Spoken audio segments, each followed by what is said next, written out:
E nosso estudo de hoje está no Evangelho de Mateus, capítulo 5, versículo 14. Jesus fala: vós sois a luz do mundo. Emmanuel comenta na lição 60, ilumina onde estejas, do livro Ceifa de Luz. Observa em torno de ti a noite da culpa, as trevas da delinquência, as sombras da obsessão, o labirinto das provas, as furnas da indiferença, os cárceres do egoísmo, as tocas da ignorância, o nevoeiro da angústia, as nuvens do sofrimento, a neblina das lágrimas. Relaciona os recintos da vida, onde as necessidades da alma se obscurecem, nos obscurecem os caminhos, e estende auxílio e compreensão, paz e esperança onde estiveres. Disse-nos o Cristo: sois a luz do mundo, e toda criatura é uma fonte de luz, por ser em si uma fonte de amor. A gente parar para olhar ao redor da gente nesse mundo, é muito sofrimento, né, gente?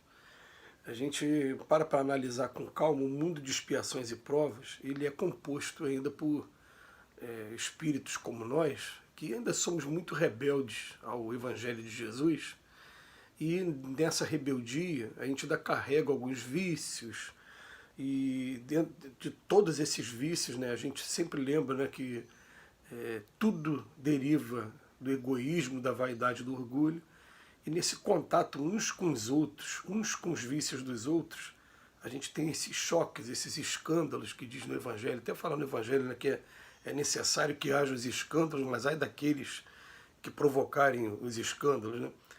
Mas esse mundo é um mundo sempre complicado, porque essas palavras que a gente encontra, assim, vicissitudes, esses acontecimentos da vida que nos testam, nos provam, eles estão acontecendo o tempo todo. Você não tem como você ficar em paz, né? A não ser a paz da consciência tranquila de estar cumprindo com o seu dever. Mas você está muito bem aqui, vai acontecer alguma coisa aqui com o vizinho, vai acontecer alguma coisa aqui na rua, daqui a pouco alguma coisa se deteriora e você tem que consertar, ou então alguém fica doente, ou você fica doente, ou alguém desencarna. A vida aqui na Terra, ela é uma vida de testes, e ela mostra claramente para a gente que ela não teria como ser uma vida eterna aqui, né? Aqui é passageiro mesmo, a gente envelhece muito rápido, esse corpo físico envelhece muito rápido, mas a gente tem que começar a entender o seguinte: Jesus usa algumas figuras, como em outra oportunidade falou: vós sois o sal da terra, porque o sal é o que tempera. A gente sabe que dificilmente a gente come a comida sem sal, a menos aquelas pessoas que estão com limitações, né, alimentares por conta de hipertensão, por conta de problemas outros aí de saúde. Mas o sal hoje é um alimento imprescindível. Então o que ele coloca para a gente, né? O sal da terra é o que tempera a terra. Agora a lição de hoje vai mostrar assim: ó, vós sois a luz do mundo, né? E ele começa a colocar lugares também, fazendo a comparação, né? Situações que tem aqui na nossa vida. A gente deve lembrar o seguinte, que dentro dos conceitos aí da física, a sombra é a ausência de luz. Luz não é a ausência de sombra. Sombra é a ausência de luz. É uma definição até interessante para a gente meditar. E outra coisa, um foco de luz no meio da sombra, ele pode ser observado de muito, mas muito, muito longe. Já tem bastante tempo que eu não lembrava desse episódio, mas em um dos livros do André Luiz, que é o livro Os Mensageiros, tem um momento que eles fazem referência a isso, que no meio da Segunda Guerra Mundial, os espíritos lá do alto estavam vendo um foco de luz no meio daquela sombra toda na Inglaterra.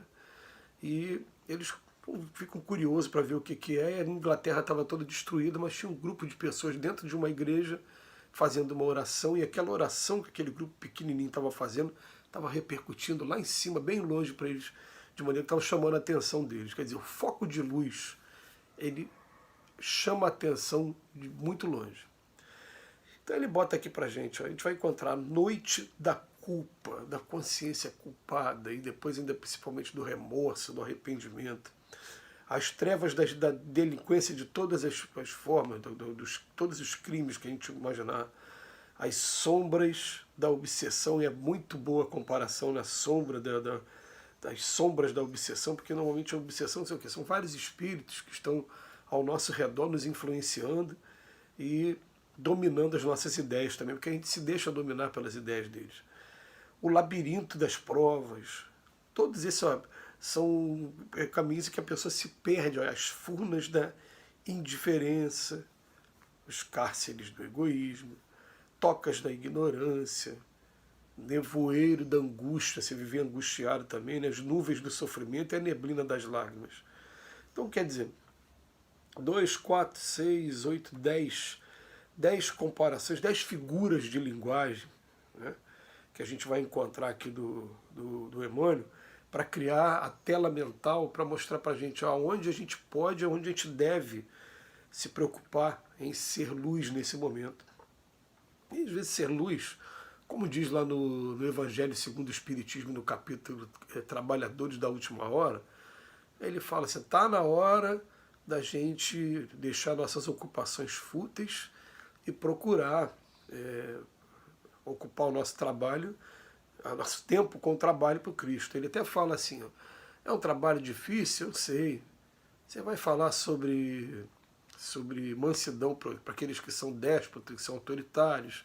Você vai falar de trabalho para aquele que tem preguiça.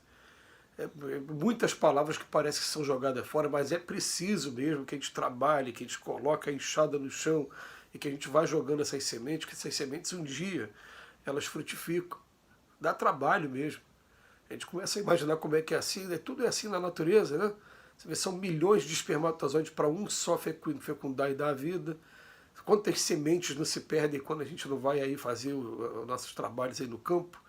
Né? A gente tem, mas aquele que frutifica é aquele que vai daqui a pouco gerar aquela árvore frondosa, é aquele que vai gerar os frutos. Então a gente tem que continuar trabalhando, continuar fazendo o nosso esforço. E ele coloca aqui para a gente, relaciona os recintos da vida onde as necessidades da alma nos obscurece os caminhos e estende auxílio, compreensão, paz e esperança onde estiveres. Parece uma coisa um pouco de doido também, né? Porque a maioria de nós a gente está querendo paz. Não, mas agora eu começar a relacionar ao meu redor. Quais são aquelas situações de emergência? Quem são aquelas pessoas que estão perto de mim? Que de repente eu tá passando despercebido, eu não estou percebendo que ele está ali passando por um momento de aflição, de angústia. E isso, se a gente conseguir começar a ter olhos de ver, ouvidos de ouvir, a gente vai conseguir perceber, gente, porque chega um momento em que, quando a gente começa a se preocupar com as pessoas, as coisas começam a fluir. Essa semana, por exemplo, teve um dia da semana que eu não estava muito bem, né? E quando eu cheguei no meu trabalho, a primeira coisa que um amigo lá fez 3 vezes seguida, Robson, você não está bem hoje. E na terceira vez eu falei, cara, eu não estou muito bem mesmo não, mas daqui a pouco vai ficar. Foi uma situação que aconteceu aqui, mas tem situações que às vezes pegam a gente de surpresa, mas a gente vai ficar tranquilo. Mas quis mostrar para ele, não, você está certo na sua observação e obrigado pela sua preocupação. Mas só pelo fato dele ter se mostrado preocupado e ter percebido, apesar do meu esforço em não demonstrar para as pessoas, já mostrou que isso aqui é possível, a gente buscar aqueles infortúnios ocultos. Né? A pessoa, para estar em necessidade, ela não precisa estar necessariamente num leito de hospital, numa UTI, ou então na miséria. Não, às vezes a gente está convivendo com pessoas que cada um, nas suas provas, nas suas expiações, nas suas dificuldades, estão tendo momentos que são complicados e que a gente pode e deve ser luz do mundo, porque ele fala que disse-nos o Cristo, sois a luz do mundo. E principalmente, a gente pode estar sendo aproveitado o tempo todo como instrumento na mão desses espíritos para estar aliviando a dor que está ao nosso redor. Então ele bota aqui, toda criatura é uma fonte de luz por ser em si uma fonte de amor. Somos todos uma fonte de amor, a gente pode espalhar luz por todos os lugares. E de todas as maneiras mesmo. Nós recebemos, por exemplo, na semana passada, um telefonema de uma pessoa que estava na UTI. A gente vinha visitando essa pessoa já há bastante tempo. E ela, de repente, ela acordou do coma só para pedir para a gente fazer oração, para ele fazer a passagem dele em paz. E fez a passagem dele em paz. Quer dizer, pediu a luz das orações do nosso grupo de visita do Dr. Hermo. Então é assim que a gente deve agir e é assim que a gente vai procurar agir. Obrigado mais uma vez, Emmanuel, por sua lição maravilhosa.